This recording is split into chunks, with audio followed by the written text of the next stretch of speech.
Ngayong araw nga pala mga kaprobinsyano, bibigyan ko lang po kayo ng isang tip kung paano mapapasarap yung ganitong klaseng ulam. Lalong-lalo na po sa mga katulad ko dyan, nahirap din mag-isip ng ulam sa araw-araw. Pero syempre, kailangan pa rin nating isipin na kahit dilata lang ito, dapat masustansya pa rin. Kaya dali-dali akong nagpunta dito sa aking munting gulayan para mamitas nitong mga isasama nating gulay. At bibigyan kasi natin ng medyo kakaibang timplada itong ating ilulutong ulam. Nakatikim na po ba kayo ng ginataang mackerel? Tipong sa sabaw pa lang, ulam na. Konti lang din naman yung mga kakailanganin natin na sangkap dito mga kaprobinsyano. Dahil simple lang din naman yung paraan ng pagluluto nito. Naranasan nyo rin po ba na may mga pagkakataon na kailangan nyo magmadali sa pagluluto ng ulam? Lalo na kapag meron po kayong mga estudyante. Ako po kasi mga kaprobinsyano danas na danas ko. Hindi lang po halata pero yung aking prinsesa lagi nagmamadaling pumasok sa tanghali. Kaya ako'y nag-iisip din madalas ng mga ulam sa tanghali na mabilis lang iluto. Nabanggit ko naman sa inyo nung nakaraan mga kaprobinsyano na kami mahilig mag-stack ng mga dilata. Pero syempre nakakasawa rin kapag puro sardinas lang agad. Kaya ako madalas din nag-iisip kung paano ito mapapasarap. At tulad nitong iluluto nating mackerel ngayong tanghali mga kaprobinsyano. Bale ang diskarte nga natin gagawin dyan magigisa lang tayo nitong luya, sibuyas at bawang. Kapag naigisa na natin ng maganda, ilagay na natin itong kamatis. Halu-haluin nga lang natin ng maganda-ganda yan mga kaprobinsyano. Pagkatapos ilagay na rin natin itong sabaw ng 2 latang mackerel. Dinagdagan ko na nga mga kaprobinsyano at mukhang masasarap ang aming pananghalian. Tapos naglagay na nga rin pala tayo ng pampalasa katulad ng magic seasoning at pamintang durog. Isinunod ko na rin yung sitaw at sigarilyas. At yan lang kasi yung matigas sa ating gulay. At maya-maya nga lang pagkalipas ng ilang minutong pagkulo, ito at nilagay ko na rin yung talong at pechay. Imbis na asin mga kaprobinsyano patis na lang yung aking inilagay. At meron na kasing taglay na alat yung sabaw ng mackerel. Ilagay na nga rin pala natin itong 2 instant gata. Pinakulo ko nga lang ng maganda-ganda yung gata. Saka ko inilagay itong pinakalaman ng mackerel. Pero kahit anong brand naman mga kaprobinsyano all goods naman yan. Mas trip ko lang kasi itong saba na mackerel mga kaprobinsyano. At ito kasi ang subok na namin. Pakuluin nga lang natin ng mabuti yung gata hanggang sa maluto ito. At maya-maya nga lang pwede na natin itong tikman.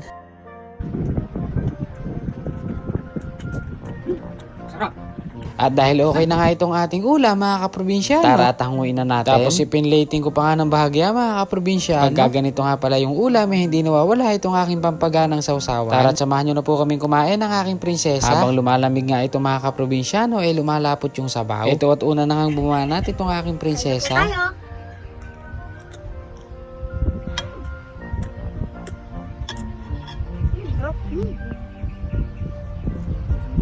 Nakakatuwa nga mga kaprobinsyano at nagustuhan ng aking prinsesa itong aking inilutong ulam. At syempre, banat na rin tayo mga kaprobinsyano. Sugo, para sa iyo po mga kaprobinsyano. Kain po tayo. Sarap. Subukan nyo na rin mga kaprobinsyano. Pero yung sarap niya. Quality. Kaya kung nagsasawa na po kayo sa ginisa lang na mackerel, ito po ang maisasuggest ko sa inyo na talaga nga namang magugustuhan nyo rin. O paano ba yan mga kaprobinsyano dating gawin? Kung nagustuhan nyo po yung ating video ngayon, baka naman. Hanggang dito na lang po. Maraming salamat po sa inyong panonood. Bye!